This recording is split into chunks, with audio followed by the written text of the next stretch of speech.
ஆண்டவராகிய இயேசு கிறிஸ்துவின் நாமத்தில் அன்பின் வாழ்த்துக்கள். அன்பானவர்கள், எப்படி இருக்கீங்க? நல்லா இருப்பீங்கன்னு நம்புறேன். நல்லா இருக்கணும். நன்றாக இருப்பதற்காகவே தான் கர்த்தர் உங்களோடு என்னோடு பேசுகிறார். ஒவ்வொரு நாளும் கர்த்தர் நம்மோடு பேசுகிறார். பல்வேறு சந்தர்ப்பங்களிலே அவர் பிரத்யட்சமாய் நம்மோடு கூட இடைபடுகிறதை நாம் உணர முடியும். நீங்கள் தனித்து வேதத்தை வாசிக்கும் போது சில நேரங்களில் ஏதாகிலும் ஒரு மெசேஜ் கேட்கலாம் அப்படின்னு நீங்கள் கேட்கும்போது பேசுகிறவங்க நீங்கள் பார்த்துருக்கவே மாட்டீங்க. அதான் ஃபஸ்ட் டைம் வீடியோவில் பார்ப்பீங்க, காணொலியில் பார்ப்பீங்க. ஆனால் அந்த வார்த்தை உங்களுக்காகவே பேசுனது போல் இருக்கும். சில நேரங்களில் சிலர் மனிதர்கள் உங்களிடத்துல சாதாரண பேசுவாங்க, அவங்க மூலமாக கூட கர்த்தர் பேசுவார். யதார்த்தமாக ஒரு சர்ச்சுக்கு போவீங்க, அங்கே பேசுகிற கர்த்தருடைய வார்த்தை உங்களுக்காகவே பேசப்பட்டதாக இருக்கும். சில நேரங்களில் பைபிளை நீங்கள் வாசிக்கும் போது குறிப்பிட்ட வேத பகுதி உங்களோட இடைப்படும், உங்களோட பேசும். அந்த மாதிரி தருணங்களில், அந்த மாதிரி சந்தர்ப்பங்களில் நம்முடைய மனசில் அவ்வளோ பெரிய சந்தோஷம் வரும்.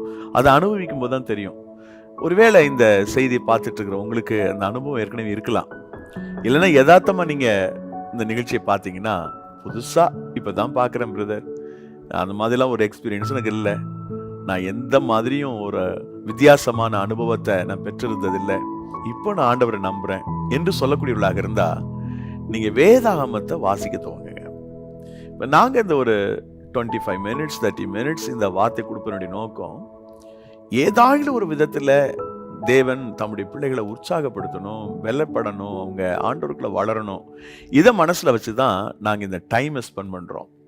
ஒரு அரை மணி நேரம் பேசக்கூடிய இந்த வார்த்தைகள் உங்களுடைய ஆன்மாவிற்கு போதுமானதா இருக்குமான்னு கேட்டால் நிச்சயமாக இல்லைன்னு தான் நான் சொல்லுவேன். இது நமக்கு ஒரு உத்வேகத்தை கொடுக்கக்கூடிய ஒரு ஏது, அவ்வளோதான். ஆண்டவர் எங்களை கொண்டும் இந்த நாளிலே சோர்ந்து போய் இருக்கிற பிள்ளைகளுக்கு ஒரு புது உற்சாகம் கொடுக்கிறார். ஆனால் நீங்கள் வேதாகமத்தை முழுமையாக நம்பி வேதத்தின் மேலே கவனம் வச்சு வேதம் தான் சரியான பாதை நடத்தணும்னு நம்பிக்கையோடு நீங்கள் செயல்படுவீங்கன்னு சொன்னால், இந்த வார்த்தை வளமான வழியிலே நடத்தும், நலமான பாதையிலே நடத்தும். வாழ்வழிக்கும் வாக்குத்தத்தம் என்ற எமது நிகழ்ச்சியை தொடர்ந்து பார்த்துட்டு வர்றீங்க. ரொம்ப மகிழ்ச்சி. சில நேரங்களில் லைவாக நாங்கள் எடுக்கிற சில நிகழ்ச்சியை நானும் என் ஒய்ஃபும் பேசுகிற நிகழ்ச்சி உங்களுக்கு அவ்வப்பொழுது ஒளிபரப்புகிறோம், அவ்வப்பொழுது அதை போஸ்ட் பண்ணுறோம். சில நேரங்களில் அப்படி பேசப்படுகிற போது கொஞ்சம் உங்களுக்கு மொழிபெயர்க்கிற அந்த நேரம் வேஸ்டாகிற மாதிரி இருக்கலாம். ஆனாலும் மற்ற மொழி தெரிந்தவர்களுக்கும் ஆங்கிலம் தெரிந்தவர்களுக்கும் இந்த வார்த்தை போய் சேர வேண்டும் என்பதற்காக நாங்கள் அவ்வப்பொழுது அந்த நிகழ்ச்சியை உங்களுக்கு வழங்குகிறோம். சமீபத்தில் என்னை நேசிக்கிற ஒரு சகோதரி, வெளிதேசத்தில் இருக்கிற சகோதரி எனக்கு மெசேஜ் பண்ணியிருந்தாங்க. பாஸ்டர், 2 பேரும் இது போல் சேர்ந்து ஒரே மாதிரி செய்தியை கொடுங்க, எங்களுக்கு அது பிரயோஜனமாக இருக்குன்னு சொன்னாங்க. எல்லா நாளும் அதை செய்ய முடியாது. அதனால் சில நேரங்களில் நான் தனியாக கர்த்தருடைய வார்த்தை கொடுக்குறேன். சம்டைம்ஸ் என்னுடைய ஒய்ஃப் இந்த நேரத்தில் உங்களுக்கு கர்த்தருடைய வார்த்தை பகிர்ந்து கொடுக்குறார்கள். சில நேரங்களில் நாங்கள் 2 பேரும் சேர்ந்து கொடுக்குறோம். எப்படியோ நாங்கள் எவ்ரிடே உங்களை சந்திக்கணும் அப்படின்றதில் நாங்கள் தெளிவாக இருந்து செஞ்சிட்ருக்குறோம். நிறைய பணங்களை நம்ம இதுக்காக செலவு செய்ய வேண்டியிருக்கிறது. ஒரு 1/2 hour நம்ம அதை ஆயத்தப்படுத்தி இதை செய்யணும்னு சொன்னால் நிறைய ஸ்பெண்ட் பண்ணணும், நிறைய காரியங்களில் கவனம் செலுத்தணும். அப்போ தான் இந்த ஒரு 1/2 மணி நேரம் செய்தி உங்களுக்கு நாங்கள் கொடுக்க முடியும்.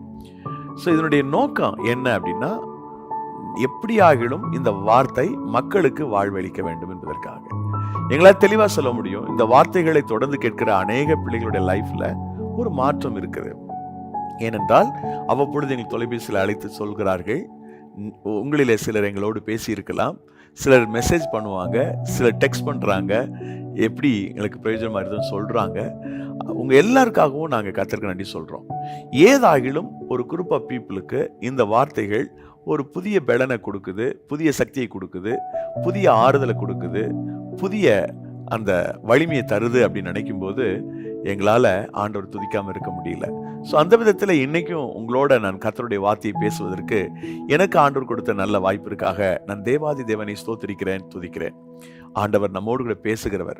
இன்றைக்கு நமக்கு என்ன அப்படி ஒரு வார்த்தை கொடுக்க போறாரு அப்படின்னு கேட்டா, யாக்கோபு புத்தகம் 1 அதிகாரம் 5வது வசனம். உங்களில் ஒருவன் ஞானத்தில் குறைவுள்ளவனாய் இருந்தால் யாவருக்கும் சம்பூர்ணமாய் கொடுக்கிறவரும் ஒருவரையும் கடிந்து கொள்ளாதமாகிய தேவனிடத்தில் கேட்க கடவன், அப்பொழுது அவனுக்கு கொடுக்கப்படும். ஞானத்துல எனக்கு ஒரு குறைவு இருக்கு, மற்றவங்களை போல நான் என்னால் யோசிக்க முடியல, மற்றவங்களை போல அறிவா யோசித்து ஒரு காரியத்தை நான் ஜெயமா கொண்டு வர முடியல. பல நேரங்கள்ல பேதையா இருக்கிறேன், ஒன்றும் தெரியாதவனா இருக்கிறேன். நான் சில நேரங்களில் ஒன்றுமறியாத மூடனை போல நான் கைவிடப்பட்ட நிலையில் இருக்கிறேன். மற்றவங்கள போல ஒரு பெரிய காரியத்தை என்னால் செய்ய முடியல. என்னுடைய மனசுல நான் நிறைய சோர்ந்து போறேன். எனக்கு ஞானம் வேணும் அப்படின்னு சொல்றவங்களுக்கு தான் இன்னைக்கு இந்த வார்த்தை. மீண்டும் அந்த வசனத்தை உங்களுக்காக வாசிக்கிறேன் பாருங்க. உங்களில் ஒருவன் ஞானத்தில் குறைவுள்ளவனாய் இருந்தால் யாவருக்கும் சம்பூரணமாய் கொடுக்கிறவரும் ஒருவரையும் கடிந்து கொள்ளாதவருமாகிய தேவனிடத்தில் கேட்க கடவன், அப்பொழுது அவனுக்கு கொடுக்கப்படும். ஞானத்தில் குறைவுள்ளவனாய் இருந்தால் அவன் தேவனிடத்தில் கேட்க கடவன். அதாவது சம்பூர்ணமா கொடுக்கிறவர் அவர் தான், யாரையும் கடிந்து கொள்ளாம இருக்கிறவர் தான். அவற்றிருந்து அந்த ஞானம் வரும். இதே அதிகாரம் 17 வசனத்தை நீங்க பார்த்தீங்கன்னா இன்னும் கூட வித்தியாசமா அந்த ஒரு வசனம் அங்கே எழுதப்பட்டிருக்கிறது. நன்மையான எந்த ஏவும் பூரணமான எந்த வரமும் பரத்திலிருந்து உண்டாகி ஜோதிகளின் பிதாவினிடத்திலிருந்து இறங்கி வருகிறது. அவரிடத்தில் யாதொரு மாறுதலும் யாதொரு வேற்றுமையும் நிழலும் இல்லை. எந்த விதமான நன்மையும் பரலோகத்திலிருந்து தான் நமக்கு கிடைக்குதான், அப்படிதான் அந்த பைபிள் சொல்லுது. அப்போ எல்லா விதமான அந்த நன்மை என்று சொல்லும்போது அதுல ஞானம் முக்கிய இடம் பெறுகிறது. ஞானமும் ஒரு அங்கம். எல்லா விதமான ஞானம், எல்லா விதமான அறிவு நமக்கு கொடுக்கப்படுகிறது. அன்பிற்குரியவர்களே, தேவனாகிய கர்த்தருடைய சமூகத்தில் இருந்து தான் நமக்கு ஞானம் கிடைக்கிறது. இந்த உலகத்துல நீங்க அச்சீவ் பண்ணணும்னு விரும்புறீங்களா? இந்த உலகத்துல நீங்க ஜெயிக்கணும் அப்படின்னு விரும்புறீங்களா? இந்த உலகத்துல நான் சாதிக்கணும், நான் இப்போ சாதாரணமானவனா இருக்கிறேன், அசாதாரணமான காரியங்களை செய்யணும்னு நினைக்கிறீங்களா? உங்களுக்கு தேவன் தம்முடைய ஞானத்தை தருவார். இயல்பா பிறப்புல நீங்க ஞானம் இல்லாதவங்களா இருக்கலாம், பேதையா இருக்கலாம், அறிவில் குன்றியவர்களா இருக்கலாம். ஆனா இந்த தேவன் ஞானத்தில் குறைவுள்ளவர்களுக்கு சம்பூரணமாய் கொடுக்கிறார். ஒருவரையும் கடிந்து கொள்ளாதவராகிய தேவன் சம்பூரணமாய் ஞானத்தை கொடுத்து ஆசீர்வதித்து உயர்த்துகிறார். என் பிரிய சகோதர சகோதரிகளே, உங்களுடைய வாழ்வில் என்னுடைய வாழ்வில் ஆண்டவர் செய்தருளுகிற காரியம் மகா பெரியது. அவர் மகத்துவமானவைகளை நமக்கு செய்வார், மகிமையானவைகளை நம்முடைய வாழ்க்கையில் நிறைவேற்றுவார். அவரால் கூடாத காரியம், அவரால் இயலாத காரியம் இந்த உலகத்தில் ஒன்றுமே இல்லை. ஆகவே விஸ்டம் வேணும், இந்த நாலேஜ் வேணும். நான் ஒரு இன்டலெக்சுவலான ஒரு ஸ்டூடெண்டாக, அறிவார்ந்த ஒரு மனுஷனாக என் தொழிலை நடத்துகிறேன்னா சிறப்பாக அதை செய்யணும், படித்து கொண்டிருக்கிறேன்னா அதை சிறப்பாக செய்யணும் நீங்க விரும்பினீங்கன்னா ஆண்டவரிடத்துல கேளுங்க. புதிய ஏற்பாட்டில் ஒரு சில இடங்கள்ல கொடுப்பதை பற்றி இருக்குது. தேவன் எப்படிலாம் கொடுக்கிறாரு. அதுல எனக்கு ரொம்ப பிடிச்ச வசனம், தன்னிடத்துல அப்பத்தை கேட்கிற தன் மகனுக்கு எந்த தகப்பனாவது கல்லை கொடுப்பானா? கொடுக்க மாட்டான். மீனை தன் தகப்பனிடத்துல கேட்கிற ஒரு மகனுக்கு எந்த தகப்பனாவது பாம்பை பிடிச்சு கொடுப்பானா? கொடுக்க மாட்டான். முட்டைய தன் தகப்பனிடத்துல கேட்கும் போது முட்டைக்கு பதிலாக எந்த தகப்பனாவது தேளை கொடுப்பானா? கொடுக்க மாட்டான். அது ஆண்டவர் சொல்லிட்டு, பொல்லாதவர்களாகி நீங்களே உங்கள் பிள்ளைகளுக்கு நல்ல ஈவுகளை கொடுக்க அறிந்திருக்கும் போது பரலோகத்தில் இருக்கிற உங்கள் பிதா தம்மிடத்தில் வேண்டிக் கொள்வர்களுக்கு நன்மையானதை கொடுப்பது அதிக நிச்சயம் அல்லவா என்று சொல்கிறார். எப்படி அப்பம் கேட்டால் அவர் கல்லை கொடுக்க மாட்டாரோ, மீனை கேட்டால் பாம்பை கொடுக்க மாட்டாரோ, முட்டையை கேட்டால் தேளை கொடுக்க மாட்டாரோ, அப்படியே ஞானத்தை கேட்டால் அவர் சிறந்த ஞானத்தை கொடுப்பார். தம்மிடத்தில் வேண்டிக் கொள்வர்களுக்கு நன்மையானதை கொடுப்பது அதிக நிச்சயம் என்று சொல்லப்பட்டிருக்கிறது. சம்பூரணமாய் கொடுக்கிறவர் என்று நாம் இந்த வசனத்துல வாசிக்கிறோம். அதாவது யாக்கோபு 1:5 சம்பூரணமாய் கொடுக்கிறவர். நீ கொடுக்கிறது தேவன் சம்பூர்ணமா கொடுப்பார். ஞானத்தை நீங்க ஆண்டவரிடத்துல கேட்டீங்கன்னா அந்த ஞானத்தை சம்பூரணமாய் அவர் கொடுப்பார். எனக்கு இந்த குறிப்பிட்ட காரியத்துல என்னால புத்தியை செலுத்த முடியல, குறிப்பிட்ட காரியத்துல என்னால அறிவா என்னால இருக்க முடியல, எனக்கு யோசிக்கிற சக்தி எனக்கு போயிடுச்சு பிரதர், சிந்திக்கிற சக்தியை நான் இழந்துட்டேன் அப்படின்னு சொல்லக்கூடியவர்களாக நீங்கள் இருந்தால், எனது அன்பு சகோதர சகோதரிகளே, உங்கள் வாழ்வில உங்களுடைய ஜீவிதத்தில் எல்லா மனம் ஆச்சரியங்களையும் கர்த்தர் மாற்றி உங்களுக்கு ஒரு புதிய ஒரு அறிவை தந்து மற்றவர்களுடைய கண்களுக்கு முன்பதாக உங்களை அவர் கனப்படுத்துவார். மற்றவங்கள உங்களை அலட்சியப்படுத்தி இருப்பாங்க, மற்றவங்கள உங்களை வேதனைப்படுத்தி இருப்பாங்க, உங்களை ரொம்ப கஷ்டப்படுத்தி இருப்பாங்க. ஆனால் மேலே ஒருத்தர் பார்த்துட்டு இருக்கிறாரு, அவர் ரொம்ப அழகாக உங்களை நடத்துவார். நீங்கள் எல்லாருடைய கண்களுக்கு முன்னாடி ரொம்ப ஞானமாக, ரொம்ப அறிவாக, ரொம்ப புத்தியாக நீங்கள் செயல்பட துவங்குவீங்க. கர்த்தர் உங்களுக்கு அப்படிப்பட்ட அந்த பேர் ஆசீர்வாதத்தை, அந்த நன்மையை, அந்த கிருபையை அவர் உங்களுக்கு தந்து உங்களை உயர்த்துவார். அன்பிற்குரிய சகோதர சகோதரிகளே, பெரியவர்களே, தாய்மார்களே, இந்த நாளிலே ஆண்டவர் உங்களுடைய வாழ்க்கையில எது பின்தங்கி இருக்கிறது என்பதை அவர் அறிந்திருக்கிறார். நாம செய்ய வேண்டியது என்ன? கேட்கணும். ஏன்னா சம்பூர்ணமாய் கொடுக்கிறவர் அப்படின்னு எழுதிக்கு பாருங்க. நீங்க சம்பூர்ணமாய் கொடுக்கிறவர் ஆண்டவரே, என் வாழ்க்கையில நீங்க சம்பூர்ணமான அந்த ஞானத்தை கொடுக்கணும் அப்படின்னு கேளுங்க. ஏன்னா நான் மீனை கேட்டா எனக்கு பாம்பை கொடுக்க மாட்டீங்க, நான் அப்பத்தை கேட்டா கல்லை கொடுக்க மாட்டீங்க, நான் முட்டையை கேட்டா தேலை கொடுக்க மாட்டீங்க. நல்ல ஈவுகளை கொடுக்க அறிந்திருக்கிற பரம தகப்பன், நான் ஞானத்தை கேட்கிறேன், எனக்கு சிறந்த ஞானத்தை கொடுங்க.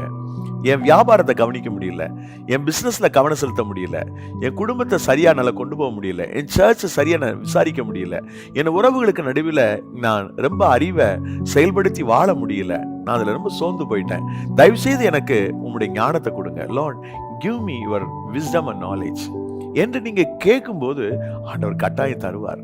அது நடக்கும், நிச்சயமா நடக்கும். ஞானத்தில் குறைவுள்ளவனாய் இருந்தால் அவனுக்கு கர்த்தர் கொடுப்பாராம். சம்பூர்ணமாய் கொடுக்கிற தேவன், ஒருவரையும் கடிந்து கொள்ளாதவருமாகிய தேவன் என்று சொல்லப்பட்டிருக்கு. அவர் யாரையும் கடிந்து கொள்ள மாட்டார். கேட்கும் போது அதை கவனித்து அவர் நமக்கு செய்வார். ஆனால் எப்படி கேட்கணும், அது ரொம்ப முக்கியம்.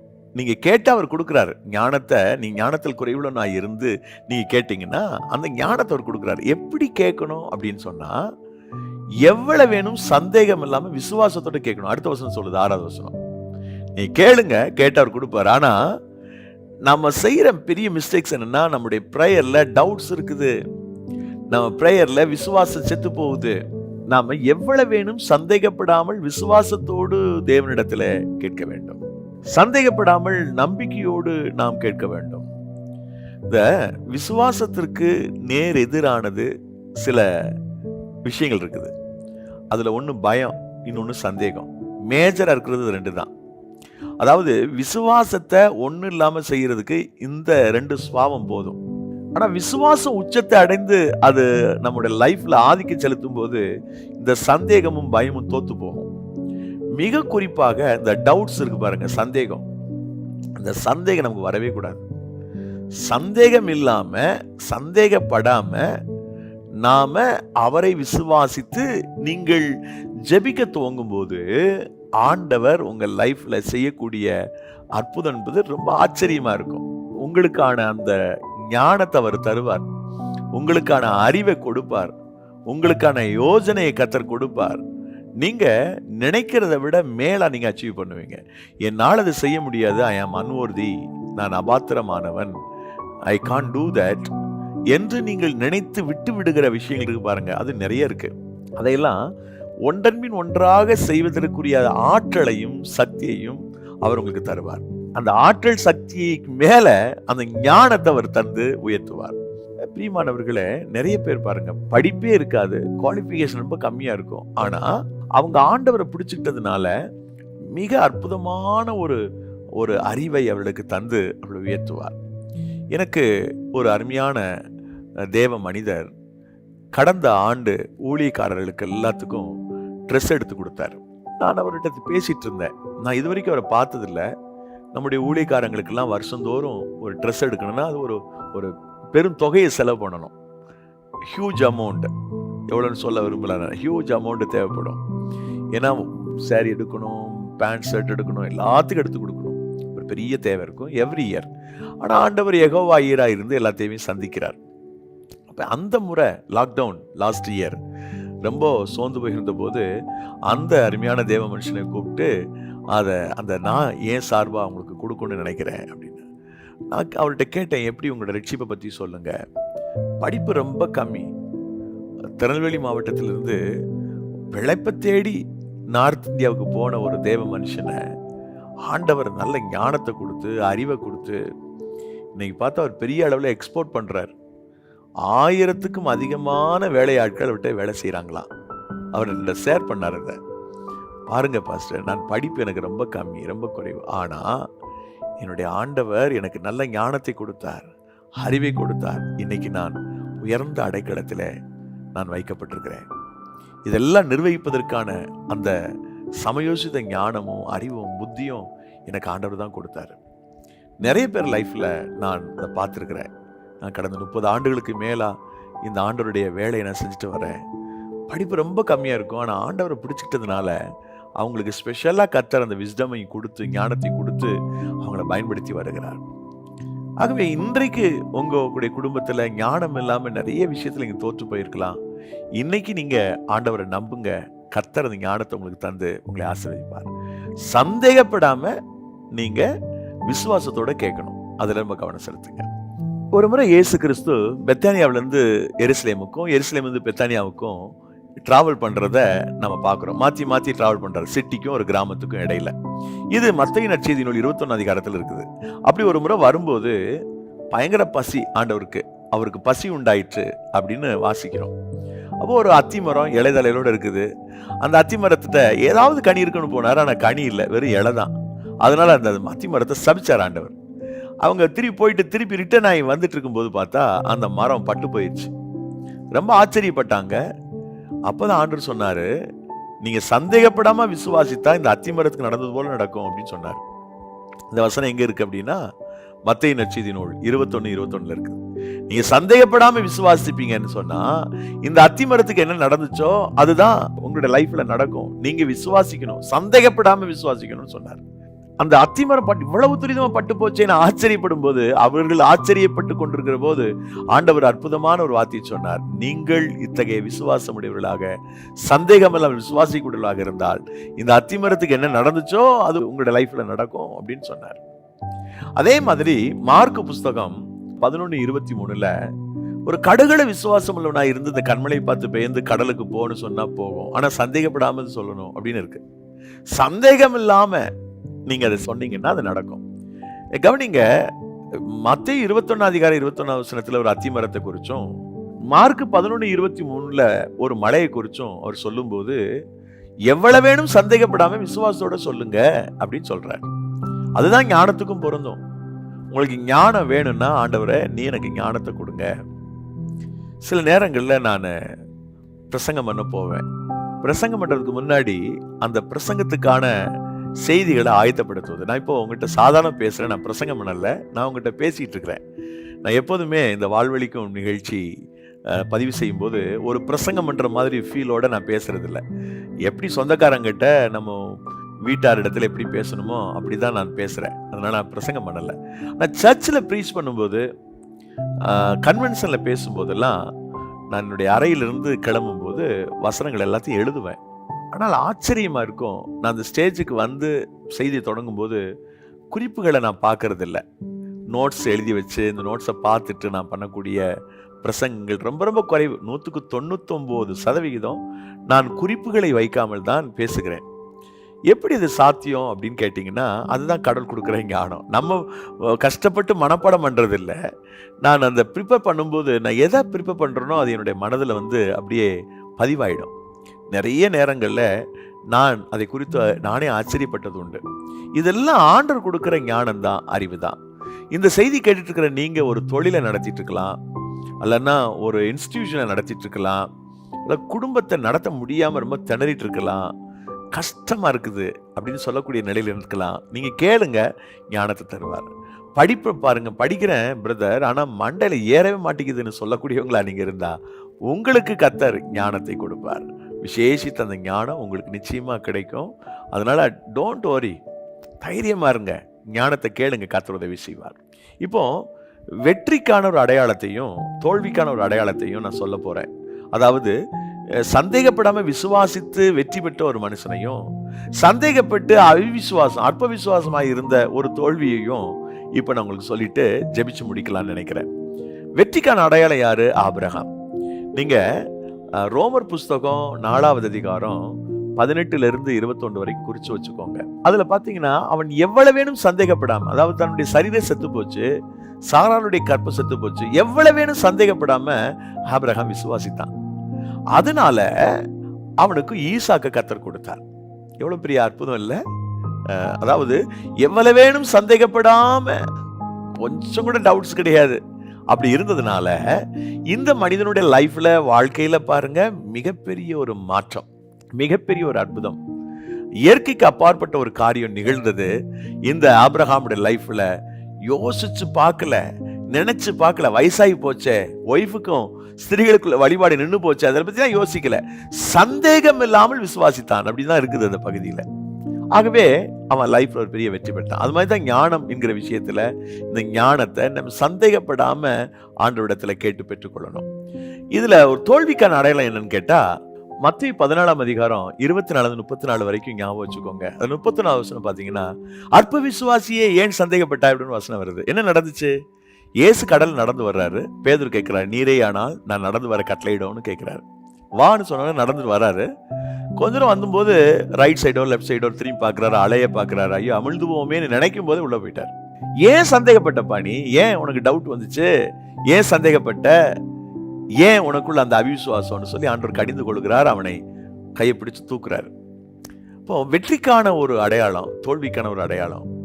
ஞானத்தை பெறக்கூடிய விஷயத்துல அந்த மாதிரி தான் நம்ம ஆழமான விசுவாசத்தோடு கூட நம்ம கேட்கும்போது கர்த்தர் கொடுப்பார். சின்ன வயசு தான், ரொம்ப சின்ன வயசு.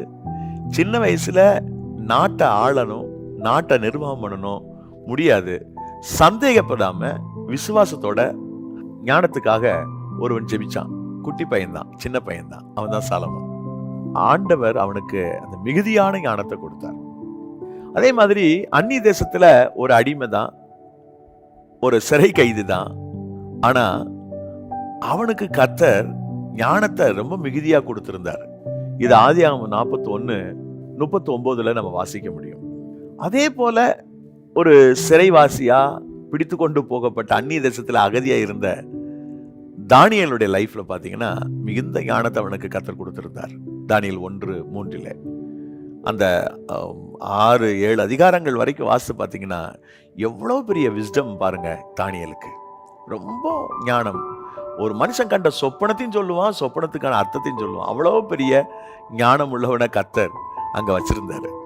இப்போ ஞானத்தில் நீங்கள் குறைவுள்ளவர்களாய் இருந்தால் சம்பூரணமாய் கொடுக்கிறவரும் ஒருவரையும் கடிந்து கொள்ளாதமாகிய தேவனிடத்துல கேட்க கடவன், அப்பொழுது அவனுக்கு அந்த ஞானம் கொடுக்கப்படும் என்று சொல்லப்பட்டிருக்கிறது.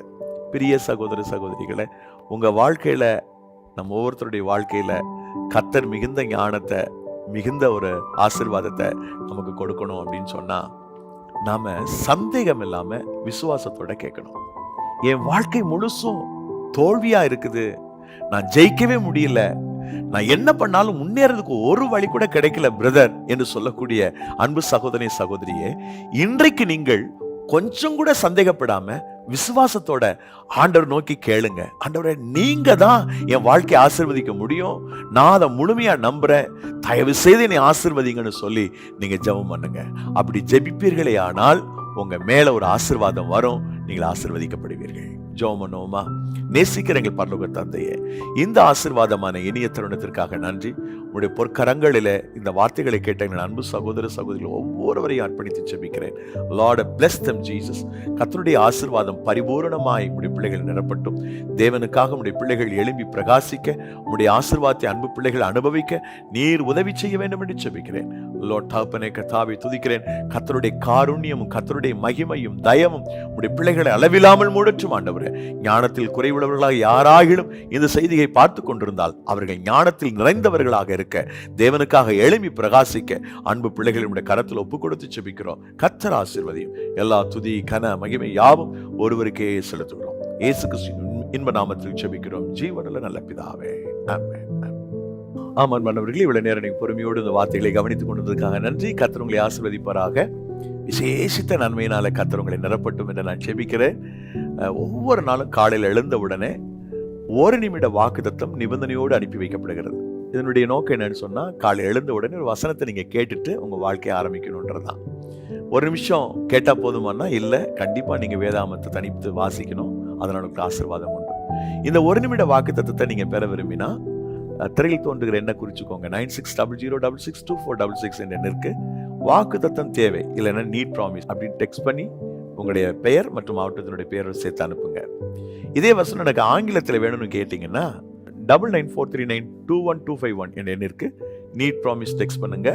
உங்களுடைய நேம் அண்ட் டிஸ்ட்ரிக்ட் நேமை இன்க்ளூட் பண்ணுங்க. இந்த வசனங்கள் உங்களுக்கு ரொம்ப பிரயோஜனமா இருக்கும். God bless you.